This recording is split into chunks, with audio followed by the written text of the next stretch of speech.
Blanche-Neige, un conte des frères Grimm. C'était l'hiver.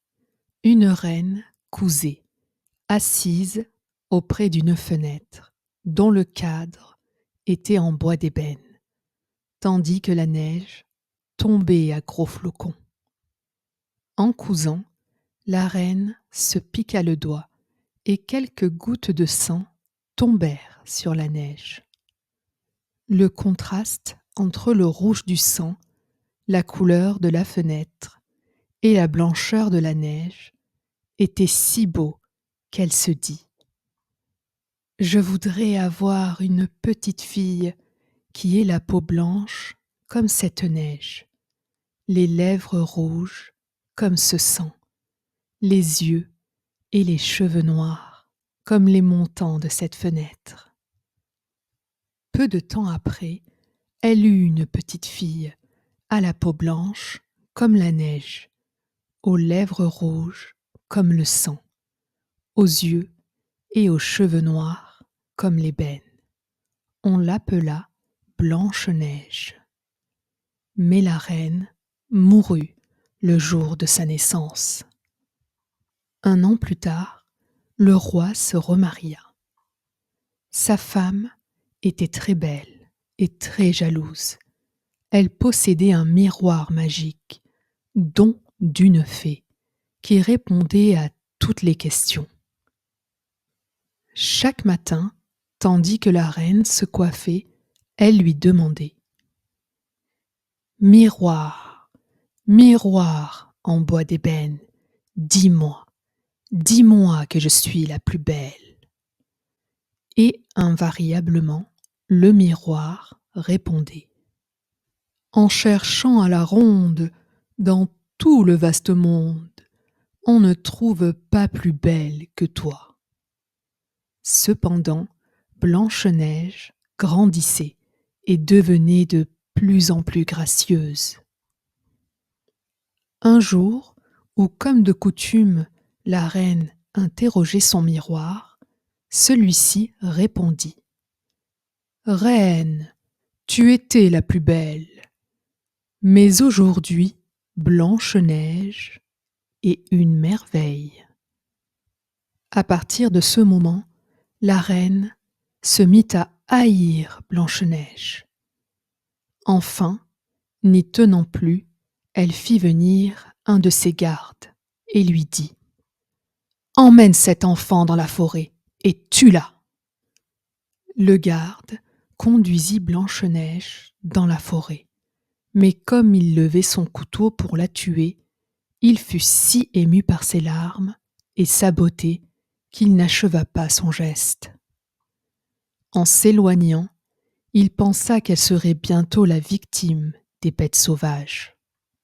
La pauvre Blanche-Neige, demeurée seule dans la forêt, se mit à courir, trébuchant sur les cailloux. Vers le soir, alors que ses petits pieds ne pouvaient plus la porter, elle arriva auprès d'une jolie maisonnette et entra se reposer. Elle y trouva une petite table dressée avec 7 petites assiettes et 7 petits couverts. Contre le mur, il y avait 7 petits lits, aux draps bien tirés, blancs comme neige. Blanche-Neige, qui avait très faim et très soif, mangea un peu de la nourriture préparée dans chaque assiette et but une gorgée de vin dans chaque verre. Puis, comme elle était très fatiguée, elle se coucha et s'endormit immédiatement. Le soir, les habitants de la maisonnette arrivèrent. C'étaient 7 nains qui cherchaient dans la montagne de l'or et des diamants. Le premier nain, regardant autour de lui, vit une petite fille qui dormait couchée dans son lit. Il appela ses compagnons qui se précipitèrent, élevant leurs lanternes pour mieux la voir. « Oh, la jolie petite fille !» s'écrièrent-ils. Ils la laissèrent dormir, la veillant avec amour. Quand Blanche-Neige se réveilla et qu'elle vit les 7 nains, elle eut d'abord peur. Mais ils étaient si doux et si souriants qu'elle se rassura bientôt. Ils lui demandèrent son nom et comment elle était parvenue dans leur demeure. La petite fille leur raconta son aventure.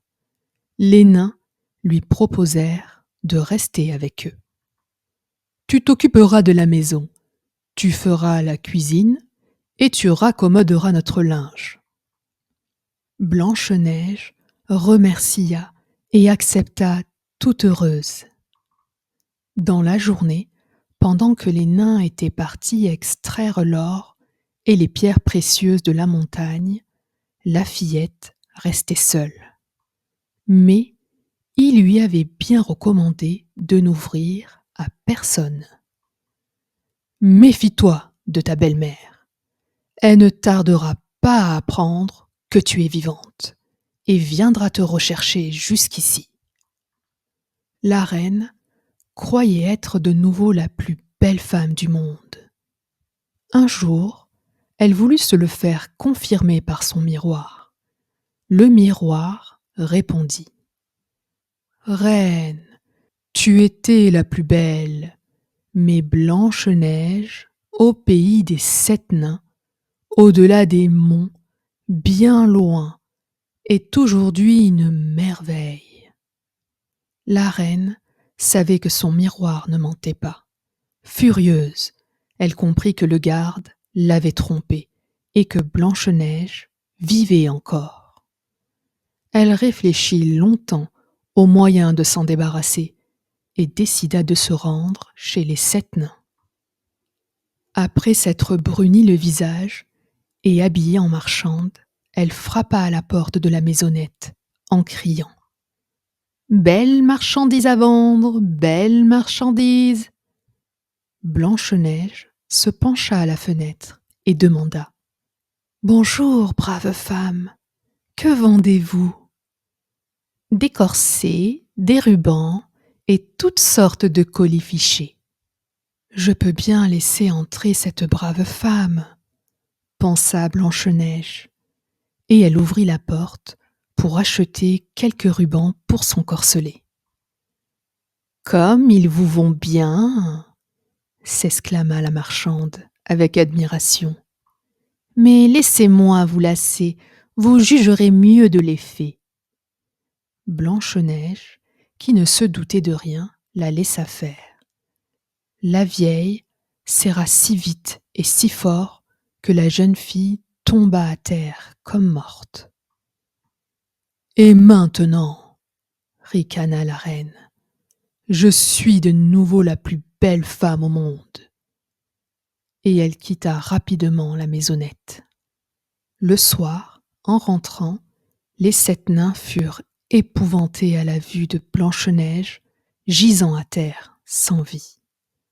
Apercevant le corselet tellement serré, ils coupèrent immédiatement les lacets.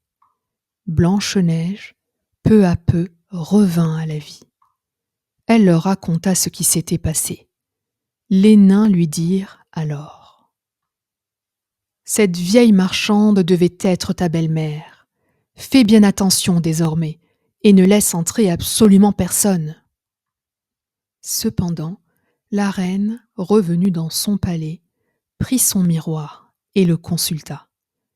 Elle apprit ainsi que Blanche-Neige était toujours en vie et entra dans une violente fureur. « Il faut pourtant qu'elle disparaisse !»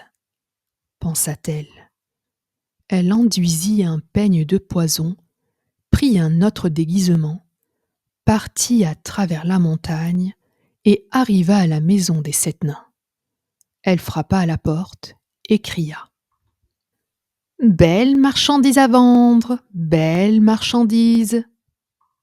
Blanche-Neige se pencha à la fenêtre, mais ne voulut pas la laisser entrer. « Vous pouvez toujours regarder, » lui dit-elle. « Cela ne vous engage à rien. » Et elle tendit le peigne empoisonné à la jeune fille. Il était si beau que Blanche-Neige ne put résister à la tentation. Elle entrebâilla la porte et acheta le peigne. « Laissez-moi donc vous coiffer joliment, » lui dit la marchande. Mais à peine avait-elle passé le peigne dans les cheveux de la jeune fille que le poison commença à agir et que Blanche-Neige tomba à terre sans connaissance. Par bonheur, ce jour-là, les nains revinrent plus tôt que de coutume. En voyant Blanche-Neige étendue à terre, pâle comme une morte, ils comprirent que sa belle-mère était encore venue. Ils découvrirent le peigne empoisonné, l'arrachèrent, rendant ainsi la vie à la jeune fille. Puis, ils lui firent promettre de ne plus ouvrir la porte sous aucun prétexte. La reine, arrivée au palais, demanda à son miroir. « Miroir, miroir en bois d'ébène, dis-moi que je suis la plus belle. » Et le miroir répondit à nouveau que Blanche-Neige était une merveille. Cette réponse fit trembler la reine de rage et de jalousie. Elle jura que Blanche-Neige mourrait, dût-elle mourir elle-même. Elle alla dans son cabinet secret et prépara une pomme empoisonnée. Celle-ci était belle et appétissante. Cependant, il suffisait d'en manger un petit morceau pour mourir. La reine se maquilla, s'habilla en paysanne et partit pour le pays des 7 nains. Arrivée à la maisonnette, elle frappa à la porte. « Je ne peux laisser entrer personne, on me l'a défendu, » dit Blanche-Neige. « J'aurais pourtant bien aimé ne pas remporter mes pommes, » dit la paysanne. « Regarde comme elles sont belles, goûte-en une. » « Non, » répondit Blanche-Neige, « je n'ose pas. »« Aurais-tu peur ? Tiens, nous allons la partager. » La reine n'avait empoisonné la pomme que d'un seul côté, le côté rouge, le plus appétissant. Elle la coupa en deux et tendit la partie empoisonnée à Blanche-Neige, tout en mordant dans l'autre. Rassurée, la jeune fille la porta à sa bouche. Elle ne l'eut pas plutôt mordue qu'elle tomba comme morte. La reine eut alors un rire diabolique. « Blanche comme la neige, rouge comme le sang, noire comme l'ébène, tu es bien morte cette fois, et les nains ne pourront pas te redonner la vie. » De retour au palais, elle interrogea son miroir, qui lui répondit. « En cherchant à la ronde dans tout le vaste monde, on ne trouve pas de plus belle que toi. » Et son cœur jaloux fut apaisé. Quand les 7 nains revinrent à leur demeure, ils trouvèrent Blanche-Neige étendue sur le sol. Cette fois, elle semblait bien morte. Désespérés, ils la pleurèrent sans arrêt pendant 3 jours et 3 nuits. Ils voulurent l'enterrer, mais comme ses joues demeuraient roses et ses lèvres fraîches, ils décidèrent de ne pas la mettre sous terre, mais de lui fabriquer un cercueil de cristal et de la garder près d'eux. Ils placèrent le cercueil sur un rocher, à côté de la maisonnette, et ils montèrent la garde à tour de rôle. Les années passèrent. Blanche-Neige semblait toujours dormir tranquillement dans son cercueil de cristal, fraîche et rose. Un jour, un prince jeune et beau traversa la forêt et s'arrêta chez les 7 nains pour y passer la nuit. Quand il vit le cercueil de cristal et la belle jeune fille endormie, il fut pris d'un tel amour pour elle qu'il dit aux nains : « Faites-m'en cadeau, je ne peux plus vivre sans voir Blanche-Neige. » Les nains, émus, lui donnèrent le cercueil de cristal. Le prince le fit porter à dos d'homme jusqu'à son palais. Chemin faisant, un des porteurs trébucha, et la secousse fut telle que le morceau de pomme resté dans la gorge de la jeune fille en sortit. Elle ouvrit les yeux, souleva le couvercle du cercueil et regardant autour d'elle, dit « Où suis-je » Tout joyeux, le prince lui répondit « Tu es en sécurité avec moi. Je t'aime plus que tout au monde. Viens au palais du roi mon père, et je t'épouserai. » Blanche-Neige consentit avec joie. Leurs noces furent célébrées avec une splendeur et une magnificence dignes de leur bonheur. On invita tous les rois et toutes les reines. Quand la belle-mère se fut parée de ses plus beaux atours, elle posa à son miroir l'éternelle question.